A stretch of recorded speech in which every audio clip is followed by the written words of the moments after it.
যেমন এখন আমি যে মাঠে বসে আছি, আপনাদের সাথে কথা বলছি, আজকে থেকে ২০ বছর আগে আমি এই মাঠে খেলাধুলা করতাম।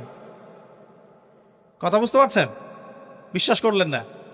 আজকে থেকে ২০ বছর আগে আমি এই মাঠে খেলাধুলা করেছি। এমনকি একদিন আমার বাবা আমাকে বলেছিলেন, এবং আমি খেলাধুলা খুব পছন্দ করতাম, এবং আপনারা জানেন যে আমি খেলাধুলার সাথে ছিলাম, অনেক দূর পর্যন্ত খেলেছি আলহামদুলিল্লাহ। তো আমার বাবা আমাকে বলছিলেন যে খেলাধুলা করতে যেতে ইচ্ছা করছে? আমি বললাম যে হ্যাঁ।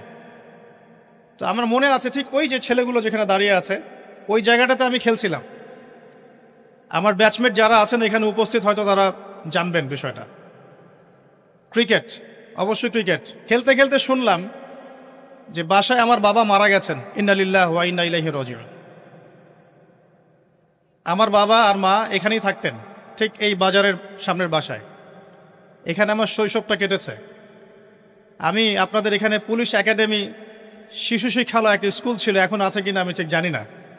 সেই স্কুলে আমি ক্লাস 1 ক্লাস 2 পর্যন্ত পড়েছিলাম, এবং সে সময় রাজশাহী ডিভিশনে একটা বিতর্ক প্রতিযোগিতা হয়েছিল আমার মনে আছে যতটুকু। তখন আমার বয়স অনেক কম, 6 থেকে 7 বছর হবে হয়তোবা। তা আমার মনে আছে আমি ডিভিশন বিতর্ক প্রতিযোগিতা এবং আবৃত্তি প্রতিযোগিতা ফার্স্ট হয়েছিলাম, এটাও মনে আছে আমার। এবং স্কুলে সবার সামনে আমাকে পুরস্কার দেওয়া হয়েছিল, এগুলো মনে আছে। এরপরে আমি সর্ধ সরকারি পাইলট স্কুল উচ্চ বিদ্যালয়ে পড়েছি 1 বছর। এটা অনেকেই জানেন না। আমার শৈশবটার অনেকটা স্মৃতি এখানে জড়িত আছে। আর আজকে তাকদীরের কি লিখন যে সেই মাঠে বসে আমি আপনাদের সামনে দ্বীনের ওয়াজ করছি। সুবহানাল্লাহ।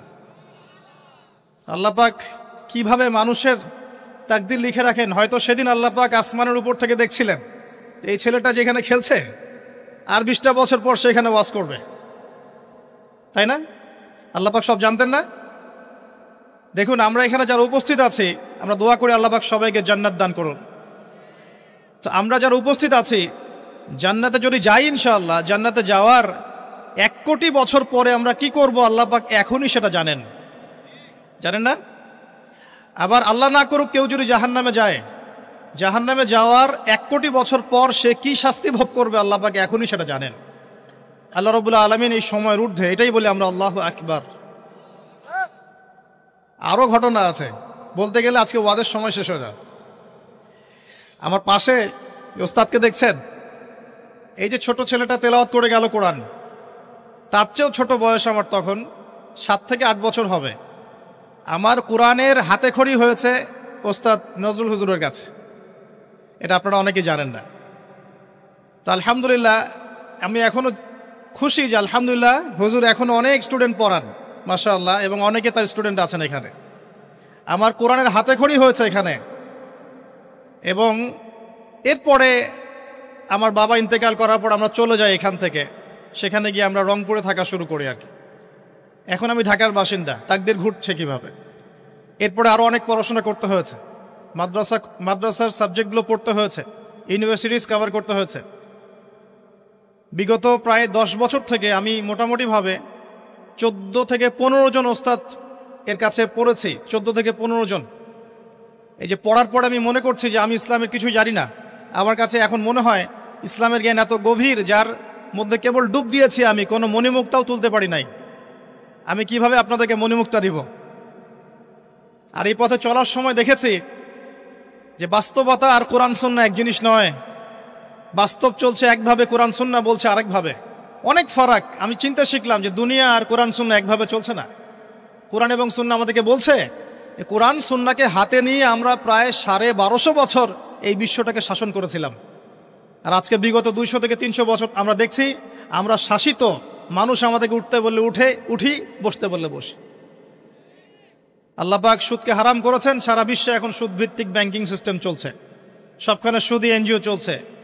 আল্লাহ পাক কোরআন সুন্নাহয় বলছেন মুহাম্মাদুর রাসূলুল্লাহ, মুহাম্মদ সাল্লাল্লাহু আলাইহি ওয়াসাল্লাম সর্বশেষ রাসূল। আমরা দেখছি সমাজে এমন মানুষও বের হয়েছে বলছে মুহাম্মদ সাল্লাল্লাহু আলাইহি ওয়াসাল্লাম শেষ নবী নন, আরও নবী আসতে পারে। আছে না এমন মানুষ? আছে। কত পার্থক্য কোরআন এবং সুন্নাহর সাথে বাস্তবতার, এটা এই কোরআন সুন্নাহর জ্ঞানে ডুব না দিলে আপনি বুঝতে পারবেন না। কত ফিতনা। আল্লাহ পাক বলছেন ওয়া'তাসিমু বিহাবলিল্লাহি জামিআ, তোমরা একত্রিত থাকো, আল্লাহর রজ্জুটাকে শক্ত করে ধরো, ঐক্যবদ্ধ থাকো।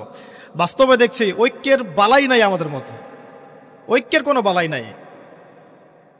আমরা নিজেদের মধ্যেই, নিজেদের ঘরানার মধ্যেই শত শত দলে বিভক্ত হয়ে গেছে, আমাদের শক্তি হারিয়ে গেছে। তরুণ প্রজন্ম, আমরা বিকেলে ক্যাডেট কলেজে গিয়েছিলাম। আলহামদুলিল্লাহ, আপনাদের প্রতি আমার রিকোয়েস্ট আছে, আমি আপনাদের সন্তান, এখানে আমি শৈশব কাটিয়েছি, আপনাদের প্রতি আমার হক আছে, ঠিক যেমন আমার প্রতি আপনাদের হক আছে। একটা কথা মাঝখানে ভুলে গেছে, আমার মাও এখানে পড়াশোনা করেছে। এই যে কলেজের মাঠে আমি লেকচার দিচ্ছি, এই কলেজ থেকে আমার মা ডিগ্রি পাশ করেছে, বুঝতে পারছেন? অনেক স্মৃতি আছে। তো যাই হোক, আমি আপনাদের কাছে প্রত্যাশা করব যে আমরা চাই সাড্ডাতে একটা উন্নত মানের যুগোপযোগী একটা মাদ্রাসা করতে। আপনারা কি সহযোগিতা করবেন? যদি আপনারা শ্রম দিয়ে, অর্থ দিয়ে, জায়গা দিয়ে, পরামর্শ দিয়ে সহযোগিতা করেন, আমার খুব ইচ্ছা আমি আমার ওস্তাদকে একটা মাদ্রাসা করে দেবো ইনশাআল্লাহ। আমার পক্ষে তো চালানো সম্ভব না, কারণ আমি ব্যস্ত থাকি। আমার জীবনটা মুসাফিরের মতো, আজকে এখানে কালকে ওখানে। এই যে এখন এখানে বসে আছি, রাত 10টায় সময় দেওয়া আছে চাঁপাইনবাবগঞ্জ। এগুলো তো মানুষ বোঝে না। আর আপনাদেরকে কষ্ট দিয়ে তাদের মন রক্ষা করতে পারছি না, তাদেরকে কষ্ট দিয়ে আপনাদের মন রক্ষা করতে পারছি না। মানুষ বোঝে না যে আমরা কত কষ্টের উপরে থাকি। এই পথটা এত সহজ নয়। আমি নভেম্বর মাসে বাসা থেকে বের হয়েছি, এর মধ্যে কয়েকবার হয়তো বাসা যাওয়ার সুযোগ হয়েছে, এখন পর্যন্ত রাস্তাতেই সময় কাটছে। আজকে এখানে তো কালকে ওখানে, আবার আজকে রাত্রে চলে যেতে হবে ঢাকা, কালকে গাজীপুর প্রোগ্রাম। এভাবে চলবে মার্চ মাস পর্যন্ত। রমজান মাস আসলে আমি রিল্যাক্স, রমজান আসলে আমি শুকুর গুজার করি, আলহামদুলিল্লাহ রমজান আসছে, এখন বাসা থাকতে পারবো। তো আমি এখানে থাকতে পারবো না, এই প্রতিষ্ঠান হয়তো আমি চালাতে পারবো না, কিন্তু আমি সিলেবাস, পরামর্শ, ফাইন্যান্স যা যা করার সব কিছু করে আমার ইচ্ছা আপনাদের এখানে একটা সবচেয়ে উন্নত মানের আধুনিক যুগোপযোগী একটা মাদ্রাসা প্রতিষ্ঠা করার। আপনারা কি সহযোগিতা করবেন?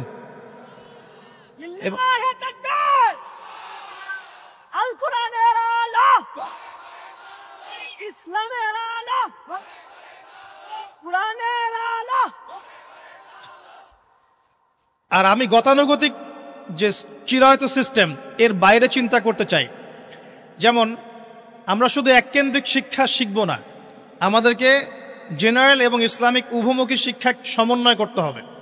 এই যুগে যদি কোরআন সুন্নাহকে কেন্দ্র করে বিশ্বকে শাসন করতে হয় বা বিশ্বকে চ্যালেঞ্জ করতে হয়, তাহলে এককেন্দ্রিক জ্ঞান যথেষ্ট নয়, আপনাকে জ্ঞানের ক্ষেত্রে ভার্সেটাইলিটি আনতে হবে। এবং আমি চেষ্টা করব ইনশাআল্লাহ একদম শুরু থেকেই, বাচ্চা থেকে যেন দাওরা পর্যন্ত প্রত্যেকটা ক্লাসে জেনারেল এবং ইসলামিক শিক্ষার একটা সমন্বয় থাকে। আল্লাহ পাক তৌফিক দান করুন। এবং আমার ইচ্ছা এই প্রতিষ্ঠানটার দায়িত্ব আমি আমার ওস্তাদকে দিয়ে দেবো ইনশাআল্লাহ। এটা হচ্ছে ছাত্র হিসাবে আমার ক্ষুদ্র একটা ঋণ পরিশোধের প্রচেষ্টা। আমি এখন আলহামদুলিল্লাহ কোরআনের অনেকটা অংশ মুখস্থ করেছি। যখন ওস্তাদ আমাকে পড়াতেন তখন আমি হাফেজ ছিলাম না, কিন্তু এখন আলহামদুলিল্লাহ আমার 84 বা 85টা সূরা মুখস্থ আছে আলহামদুলিল্লাহ। তখন আমার এটা ছিল না। তো এই যে সারা জীবন, এবং আমার কিন্তু স্টুডেন্ট আছে অনেক, এবং আমার কিছু প্রতিষ্ঠান গড়ে উঠেছে বাংলাদেশে আলহামদুলিল্লাহ। ঢাকাতে একটা, রংপুরে একটা, ইনশাআল্লাহ রাজশাহীতেও একটা হবে। আর আল্লাহ যদি চান তাহলে সমুদ্রের পারে কক্সবাজার, সেখানেও ইনশাআল্লাহ একটা প্ল্যান চলছে ইনশাআল্লাহ তাআলা। তো এখানে আরও কিছু কোর্স আমি লঞ্চ করার চেষ্টা করেছি, যেখানে একজন জেনারেল শিক্ষিত ভাই 1 বছরের মধ্যে ইসলামের বেসিক 6টা সাবজেক্ট শিখবেন ইনশাআল্লাহ তাআলা। আমি বলছি না আপনারা মুফতি মুহাদ্দিস হয়ে যাবেন, খালি বেসিক নলেজগুলো শিখবেন ইনশাআল্লাহ তাআলা। কোরআন, হাদিস, আকীদা, ফিকহ, ইসলামের ইতিহাস এবং রাসূল সাল্লাল্লাহু আলাইহি ওয়াসাল্লামের সিরাত, এই 6টা মেজর সাবজেক্ট আপনাকে শেখানো হবে 1 বছর ইনশাআল্লাহ তাআলা। 1 বছর পর আপনি ফিল করবেন যে 1 বছর আগে আপনি যা জানতেন 1 বছর পর আপনার জ্ঞানটা অনেক বেশি আলহামদুলিল্লাহ। এবং দাওয়া ট্রেনিং কোর্স চালু করতে হবে যাতে করে দায়ীদেরকে তৈরি করা যায়। এবং উভমুখী শিক্ষার সমন্বয় দরকার। আপনি যদি কোরআন সুন্নাহয় দক্ষ হন আলহামদুলিল্লাহ, কিন্তু সমসাময়িক জ্ঞানগুলো না থাকে, তাহলে আপনি কোরআন সুন্নাহকে হাতে নিয়ে পশ্চিমা বিশ্বকে চ্যালেঞ্জ করতে পারবেন না। আবার যদি শুধু জেনারেল শিক্ষায় শিক্ষিত হন, যেমনটা আমরা হচ্ছি, এখানে ইসলামের বেসিক বিষয়গুলো না থাকে, নামাজ, কালিমা, তাওহীদ, আকীদা, ফিকহ, হ্যাঁ, এই যে বেসিক বিষয়গুলো, কোরআন তেলাওয়াত, আরবি ব্যাকরণ, আরবি ভাষা, হাদিস, এগুলো না থাকলে কিন্তু আপনি শুধু জেনারেল শিক্ষা দিয়ে পরকালে পার পাবেন না। তো এখানে একটা মেরুকরণ আছে, এটাকে হারমোনিয়াসলি কানেক্ট করতে পারলে ইনশাআল্লাহ তাআলা আশা করা যায় আমরা কিছু করতে পারি না পারি, আমাদের পরবর্তী প্রজন্মটা ইসলামকে নিয়ে আল্লাহর জমিন, আল্লাহর দিন কায়েম করবে ইনশাআল্লাহ। এখন জ্ঞানের বিপ্লব দরকার, এখন দরকার জ্ঞানের বিপ্লব, সবচেয়ে বেশি দরকার জ্ঞানের বিপ্লব। আল্লাহ রাব্বুল আলামিন তার নবীকে প্রথম যে আয়াতটা নাজিল করেছেন সেটা কি ছিল? ইকরা বিসমি রাব্বিকাল্লাযী খালাক, পড়ুন আপনি আপনার রবের নামে যিনি আপনাকে সৃষ্টি করেছেন। তো এই জ্ঞানের চর্চা আল্লাহ পাক আমাদের সবাইকে করার তৌফিক দান করুন, জ্ঞানের বিপ্লব ঘটানোর তৌফিক দান করুন। এই যে ক্যাডেট কলেজে যান যখন, মনটা ভালো হয়ে যায় না? এত সুন্দর টিপটাপ পরিপাটি গোছানো একটা প্রতিষ্ঠান, ভালো লাগে না? তো মাদ্রাসা এমন করা যাবে না? মাদ্রাসা কেন গতানুগতিক সেই ঢিলাঢালাভাবে চলবে কেন? মাদ্রাসাগুলো খুব সুন্দর করে ডিসিপ্লিন এনে তারা যেভাবে রুটিন করে বাচ্চাদেরকে চালায়, সেই ভোরবেলা ওঠে, শেষ রাত্রে ওঠে, ফজরের নামাজ জামাতে পড়ে, এক্সারসাইজ করে, আবার নাস্তা খায়, আবার পড়তে বসে, আবার ক্লাস করে, 5 বেলা তারা খাবার দেয়, হাইজেনিক খাবার দেয়, ভালো খাবার দেয়, খেলাধুলার সময় দেয়, কত সুন্দর সিস্টেম। এশার নামাজের পর ঘুমিয়ে যায়। তাদের প্রতিষ্ঠান থেকে ভালো ভালো মানুষ তৈরি হচ্ছে না? তারা মিলিটারি সেকশনে যাচ্ছে, বিমান বাহিনীতে যাচ্ছে, আর্মি অফিসার হচ্ছে, তারা ডিসিপ্লিন, শৃঙ্খলায় তাদেরকে অনন্য। এই শৃঙ্খলাই সব কিছু কিন্তু। আর কোরআন সুন্নাহ সবচেয়ে বেশি শৃঙ্খলা শেখাবে আমাদেরকে ইনশাআল্লাহ। তো এরকম করে মাদ্রাসাগুলো তৈরি করা যাবে না ইনশাআল্লাহ? আপনারা সহযোগিতা করেন ইনশাআল্লাহ। সারদাবাসীকে এমন কিছু উপহার দেওয়ার ইচ্ছা আমার আছে ইনশাআল্লাহ। যদি আজকে না পারি, কালকে না পারি, পরশু দেওয়ার চেষ্টা করবো ইনশাআল্লাহ তাআলা। তবে একা কিছুই করতে পারবো না, যদি আপনাদের সহযোগিতা থাকে তাহলে হয়তো করা যাবে ইনশাআল্লাহ তাআলা। আল্লাহ রাব্বুল আলামিন আমাদেরকে জ্ঞানের বিপ্লব ঘটানোর তৌফিক ইনায়াত করুন, আমিন। মূল কথায় আসি প্রিয় ভাইয়েরা, আমরা যারা এখন এই দুনিয়াতে আছি, নিঃসন্দেহে এটা আমাদের চিরস্থায়ী গন্তব্য নয়। কথা ঠিক না ভুল? আচ্ছা, আল্লাহ রাব্বুল আলামিন কি বলছেন সূরা জারিয়াতের 56 নম্বর আয়াত একটু দেখি। আল্লাহ পাক বলছেন, বিসমিল্লাহির রহমানির রহিম, ওয়া মা খালাকতুল জিন্না ওয়াল ইনসা ইল্লা লিয়াবুদুন, আমি জিন জাতি এবং মানব জাতিকে শুধুমাত্র আমার ইবাদত করার জন্যই সৃষ্টি করেছি। তাহলে দুনিয়াতে আসার যে সৃষ্টি তত্ত্ব বা সৃষ্টি দর্শন সেটা কি বলেন? আল্লাহ পাকের ইবাদত করা, এটা হলো সৃষ্টি দর্শন। এই দুনিয়াতে আসার আমাদের সৃষ্টি দর্শনটা কি? ওয়া মা খালাকতুল জিন্না ওয়াল ইনসা ইল্লা লিয়াবুদুন, মানুষ আর জিনকে সৃষ্টি করেছি শুধু আমার ইবাদত করার জন্য। এখন অনেকে প্রশ্ন করতে পারে, তাহলে কি দুনিয়াবি কাজগুলো আমরা করব না? উত্তর হচ্ছে না, দুনিয়াবি কাজ আপনি করবেন, এবং দুনিয়াবি প্রতিটা কাজই আপনার ইবাদত বলে কাউন্ট হবে, গণ্য হবে, যদি আমি এই কাজগুলো একটা পদ্ধতি মেনে করি, সেটা হলো নবী সাল্লাল্লাহু আলাইহি ওয়াসাল্লামের সুন্নত মেনে করি, ব্যাস, দ্যাটস অল। রাত হয়েছে ঘুমাবেন, ঘুমটা যদি নবীর সুন্নাহ মতো হয়, আপনি প্রত্যেক সেকেন্ডে নেকি পাবেন ইনশাআল্লাহ। ইস্তেঞ্জা করবেন, ইস্তেঞ্জাটা যদি নবীর সুন্নাহ মতো হয়, নেকি পাবেন ইনশাআল্লাহ। যদি আপনি খাবার খান, খাবার খাওয়াটাও যদি নবীর সুন্নাহ মতো হয়, নেকি পাবেন। এমনকি স্ত্রী সহবাসও যদি আপনি করেন নবীর সুন্নাহ মেনে, তো তারপরেও নেকি হবে ইনশাআল্লাহ। আর কি চাই বলেন? কাপড় চোপড় পরা, ওযু করা, গোসল করা, ব্যবসা বাণিজ্য, চাকরি বাকরি, আমাদের প্রফেশনগুলো যেগুলো আছে, দাওয়া, দিনের কাজ করা, দুনিয়ার কাজ করা, সব কিছুই ইবাদত হবে ইনশাআল্লাহ, যদি একটা সুন্নাহ আমরা মেনে চলি, সেটা হলো নবী সাল্লাল্লাহু আলাইহি ওয়াসাল্লামের আদর্শ এবং তরিকা ফলো করে। তার তরিকা বাদ দিয়ে অন্য কোনো তরিকাকে ফলো করা যাবে? উত্তর হচ্ছে না, তার তরিকা বাদ দিয়ে অন্য কোনো তরিকা ফলো করা যাবে না। তবে সেই ব্যক্তির কথা নেওয়া যাবে যার কথা এবং কাজ রাসূল সাল্লাল্লাহু আলাইহি ওয়াসাল্লামের সাথে মিলে যায়। কোনো সমস্যা আছে? কিন্তু কোনো ব্যক্তি যত বড়ই হোক না কেন, তার কথা এবং কাজ যদি রাসূল সাল্লাল্লাহু আলাইহি ওয়াসাল্লামের সাথে না মিলে, তাহলে সেটা নেওয়া যাবে না। আল্লাহ পাক দুনিয়াতে পাঠিয়েছেন তার ইবাদত করার জন্যে। আর ইবাদত মানে শুধু নামাজ, রোজা, হজ, যাকাতি নয়, বরং আপনার পারিবারিক জীবন থেকে শুরু করে অর্থনৈতিক জীবন, ব্যবসা বাণিজ্য এবং পলিটিক্যাল লাইফ, সব কিছু ইবাদত ইনশাআল্লাহ, যদি আপনি নবীর তরিকা মতো করতে পারেন। এখন একটা প্রশ্ন আসবে, এই ইবাদতটা কি আমরা শুধু ব্যক্তি জীবনেই করব, ইবাদতের জীবনেই করব, না পুরো জীবনে করব? এখন এই দাওয়াতটার খুব বেশি প্রয়োজন। আমরা অনেকেই নামাজ পড়ি কিন্তু সুদও খাই, আছি না? নাই? অনেকে তাহাজ্জুদ পড়েন কিন্তু ঘুষ খান, আছেন না?